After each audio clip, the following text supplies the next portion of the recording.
دیکھیں جب میں پہلے دن چچا سے دعا زہرا کے جب میں گھر پہ گیا وہاں رپورٹنگ کے لیے تو کافی ایک تو وہ ملیر کا علاقہ تھا اور پھٹک کراس کرنے کے بعد ایک کافی دشواری کا سامنا ہوا مجھے ایک تو ان کو گھر ڈھونڈنے کے لیے کیونکہ ان کا گھر جو ہے وہ مارکیٹ کے ایک کونے میں بنا ہوا تھا۔ علی مہدی ایڈوکیٹ کے نام سے ان کا گھر کے گیٹ کے باہر ایک تختی لگی ہوئی تھی اور وہاں جا کے میں نے نوک کیا اور نوک کرنے کے بعد جو صاحب آئے انہوں نے اپنی شناخت کروانے کے بجائے اپنے آپ کو دعا کا چچا کہا کہ میں ان کا چچا ہوں۔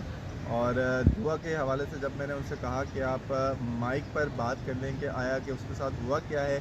وہ اسکول سے آنے کے بعد وہ کہیں چلے گئی، گھر کا کیا ماحول تھا اور اس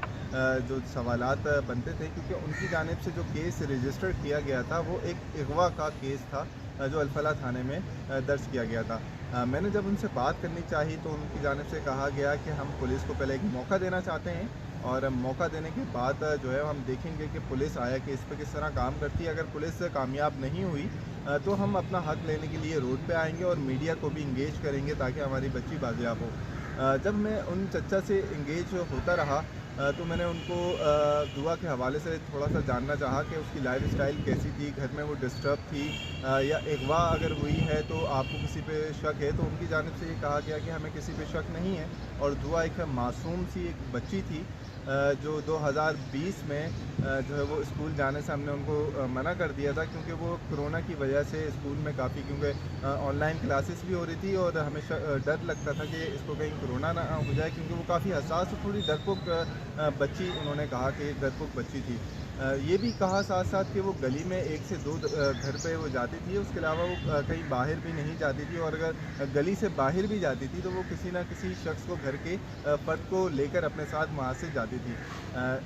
یہ باتیں کی دعا کے حوالے سے۔ اس کے بعد میں نے ان سے پوچھا کہ ان کے پاس ایک ٹیبلٹ تھا تو انہوں نے کہا کہ ٹیبلٹ اس کے پاس ضرور تھا لیکن وہ وداؤٹ سم تھا اور دعا اور ٹیبلٹ کے علاوہ اس گھر سے کوئی بھی چیز غائب نہیں تھی۔ یہ بات میری ان کی چچا سے ہوئی اور جب ان سے ملاقات ہوئی تو میں وہاں سے روانہ ہوا اور جب میں روانہ ہوا تو گھر میں گلی کے اندر علاقے میں کچھ ایسے لوگ ہوتے ہیں جن کو جو ہے کوئی کام نہیں ہوتا ہے اور وہ زیادہ تر کسی نہ کسی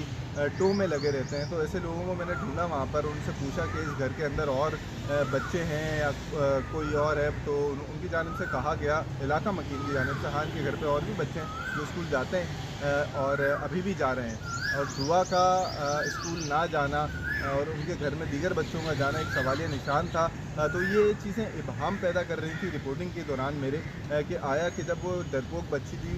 یا پھر کوئی بھی اس کو ایشو تھا تو دیگر بچے کیوں جا رہے تھے اسکول، اور کرونا سے صرف دعا کو ہی انفیکٹ جو وہ متاثر ہو سکتی تھی کرونا سے اور دیگر بچے نہیں ہو سکتے۔ تو ایک سوال تھا کہ گھر والوں کی جانب سے شروع سے یہ دیکھا گیا کہ ان کے بیانات میں تضاد اور ابہام پایا گیا تھا۔